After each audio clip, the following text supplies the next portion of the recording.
But this all, we'll get to that. We'll get to all of it. You'll get to all of it. But this all means money. This is business. Well, it absolutely does. And it's an inconvenience for so many people, business travelers and leisure travelers. We're back to pre-pandemic levels. I mean, yesterday, 1.67 million people passed through TSA checkpoints in the U.S.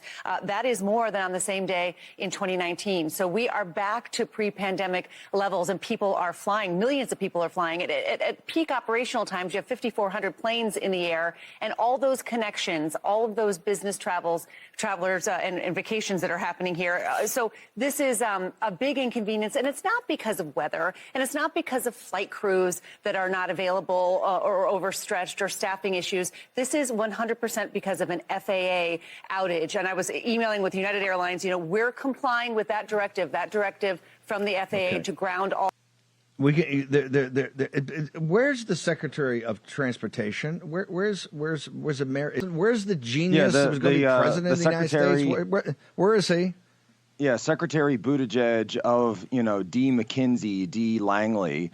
If he's not over to Michigan waiting to campaign for Senate, because we all know that's what he's trying to do out there next, he's nowhere to be found. He's blaming the... Look, you got to understand, this was an entire shutdown of the National Airspace System of the FAA. Do you know why you had to ground all air traffic because of this? Because they would not be able to send out any of the NOTAMs. This is the NOTAMs system, the Notice to Air Missions system. That means that's your entire C2 for command and control for the entire U.S. airspace. And Steve, I'm not going to say this is what it was, but this is exactly what a high-level cyber attack would look like on the U.S. Imagine sustained outage of our NOTAM system, sustained outage of downing of all commercial flights immediately. Steve Ratner made, Captain John Cox, longtime commercial pilot, made, the former head of the FAA, Mr. Babbitt, was with us. He made the point, too, which is that, yes, it is an outdated system, but also it's the best in the world, meaning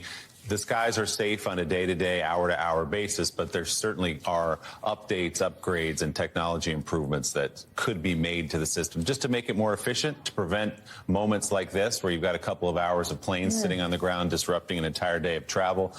Transportation Secretary Buttigieg did tweet out a short time ago that he has directed an after-action process to determine root causes and recommend next steps. So it'll either happen at the cabinet level or the congressional level, but there will be an investigation into what exactly took down the system today. Yeah.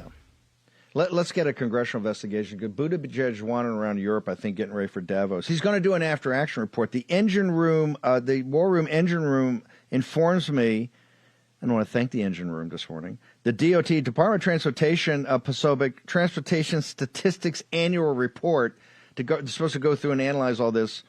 234 pages. Equity, the word equity, is mentioned on over 13% of the pages. Their big focus is on equity, not on actually making sure the system works. But hey, Posobiec, feel better, baby.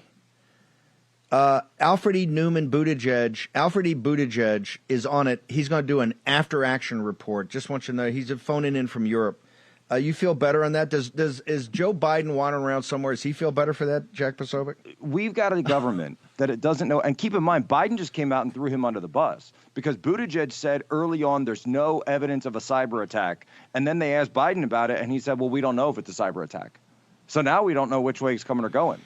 We don't know what's happening here because they haven't briefed Biden on what the line is supposed to be. And I'm going to tell you something right now that everybody's asking about cyber attack. This is exactly what an invasion of Taiwan scenario would start out like. This is something, and see, everyone's talking CNN the other day. Oh, you know, the United States would win. It would be hard fought, but we'd win. No, they would come at us with unrestricted warfare. You would see cyber attacks. The first thing you'd see is one system. Single point of failure. The NOTAM system goes down. Guess what? Every flight is grounded. You know what happens next? You go to pick up your phone and your GPS doesn't work. You can't drive anywhere. You know how many people drive with their GPS? Everyone these days.